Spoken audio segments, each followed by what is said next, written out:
Más allá del velo del Santo Grial perdido. Capítulo 2 Parte 4.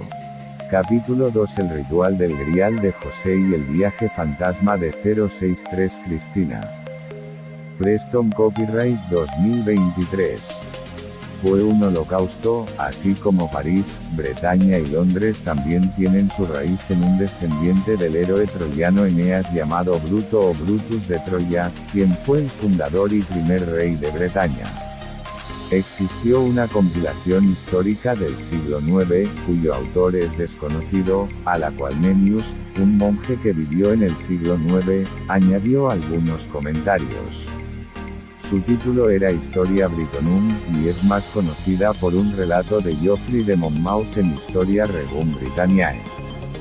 Bruto se habría convertido en el primer rey de Bretaña en los días del sumo sacerdote Elí, quien era juez en Israel, y cuando el arca del pacto fue tomada por los filisteos, basándose en 1 Samuel 3 en 1, 8 y 4 y 22 de la madrugada. Se estima que este Elí vivió desde 1117 a.C. hasta 1077 a.C. 132 en francés antiguo, el nombre de Chrétien se escribía como Chrestien de Troyes. Escribió en francés, lo cual es inusual para el siglo XII, y en Bretaña sus historiadores y monjes escribían en latín en esa época. Los títulos de algunas de las obras que escribió entre 1160 y 1180 son Eric y Enide, Lancelot o el Caballero de la Carreta, y Perceval. Solo 5 de sus obras han sobrevivido, y 2 están incompletas.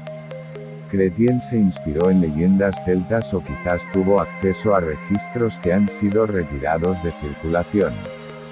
Su personaje de Lancelot supera obstáculos para salvar a la reina Ginebra, esposa del rey Arturo en Bretaña, y su personaje de Ivain es un caballero que está enteramente dedicado a su dama y sirviéndola abyectamente, pero también quiere vengar a su primo Calogrenant, quien fue derrotado en combate para restaurar su honor.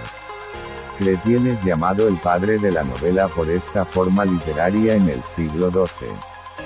Su mundo es mágico, poético y permeado por altos conceptos de chevalería o caballería, así como honor y romance, cualidades que rara vez existen en la literatura o el cine hoy en día. Lo que se sabe de Chrétien de Troyes es que fue comisionado para escribir Lancelot o el Caballero de la Carreta, completado en 1181 por la hija del rey Luis VII y Leonor de Aquitania. Él mismo era un hombre ilustrado, y su personaje Lancelot era el epítome del amor cortés y reflejo del suyo propio. Aunque sus obras combinan idealismo, lealtad, pasión, así como aspiraciones espirituales, sus personajes están sujetos a emociones humanas, lo que sugiere que tenía interés en psicología. La Biblioteca Vaticana aparentemente conserva manuscritos históricos en relación con la evangelización de Francia por los discípulos en la fecha de 35 d.C. Esto concuerda con la de 37 d.C. para el viaje de José de Arimatea a Bretaña, según Gildas el Sabio y el Venerable Beda, un monje del monasterio de Jarrow en el siglo VIII, quien fue considerado el mayor erudito de la Europa medieval y el primero en haber registrado la historia de la nación inglesa. Se cree que los escritores medievales utilizaron como fuente un registro original en Historia Arborum Britanniae de un bardo gales del siglo VI llamado Merlin Ambrosius, c. 560, quien fue profeta, poeta, astrónomo e historiador.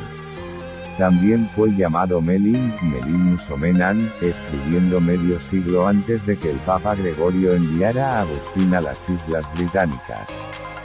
Merlín de Avalon registra lo siguiente en su Historia Arborum Britanniae: en esta iglesia trabajaron y enseñaron al pueblo la verdadera fe cristiana.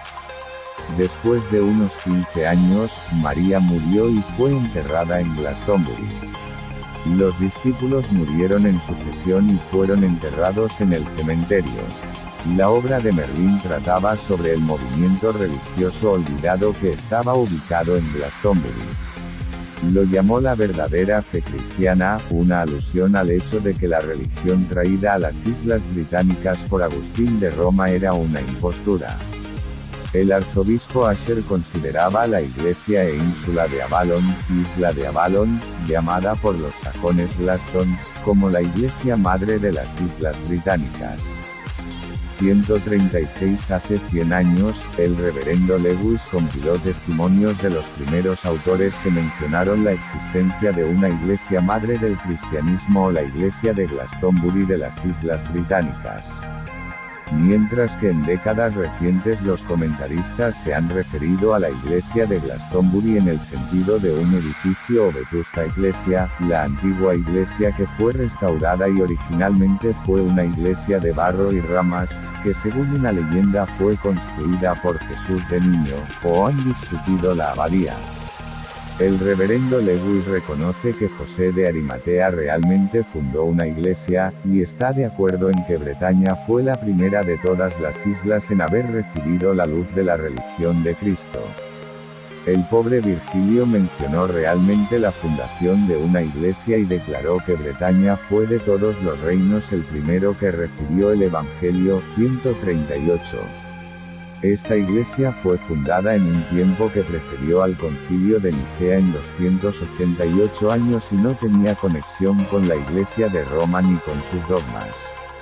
El hecho de que José de Arimatea fuera nombrado por el apóstol Felipe para evangelizar las Islas Británicas y realmente fundara una iglesia en Glastonbury explica por qué los romanos llevaron a cabo una persecución y matanza de los britanos y druidas durante un período de casi 300 años.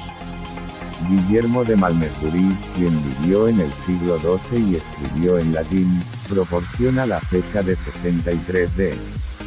C para el viaje de los discípulos. Afortunadamente, señala que citó una fecha posterior, 850 d. C, lo que permite tener la certeza de que fue este obispo de Lies quien hizo la errónea suposición de que una donación de tierras ocurrió tan pronto como José de Arimatea llegó a Glastonbury.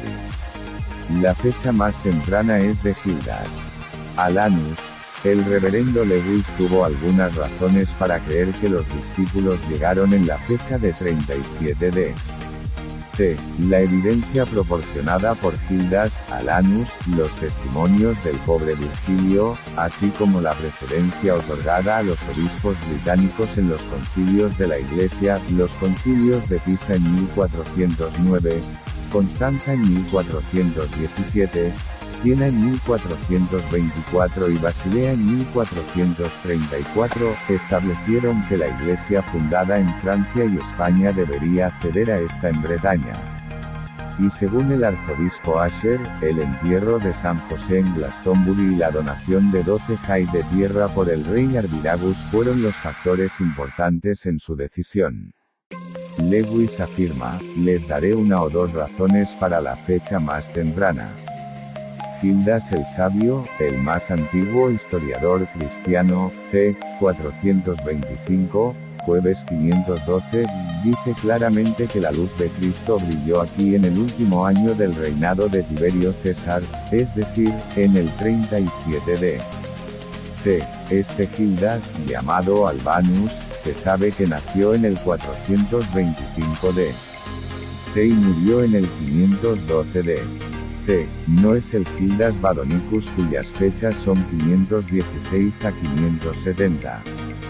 La afirmación real es de un monje y cronista nacido en Strathclyde o la zona de Kyle en el mismo año en que los sajones fueron derrotados por los britanos en la batalla del Monte Badon. Nennius es más conocido por su Historia Britonum, que relata la historia subromana de Bretaña. También es una de las figuras mejor documentadas de la Iglesia cristiana en las Islas Británicas, la Iglesia del siglo I, ya que Agustín llegó en el 597 d. C. y un bardo poeta recitando epopeyas y rimador. Vuelve a este canal para más del segundo capítulo y escucha la lista de reproducción Más allá del velo del Santo Grial perdido.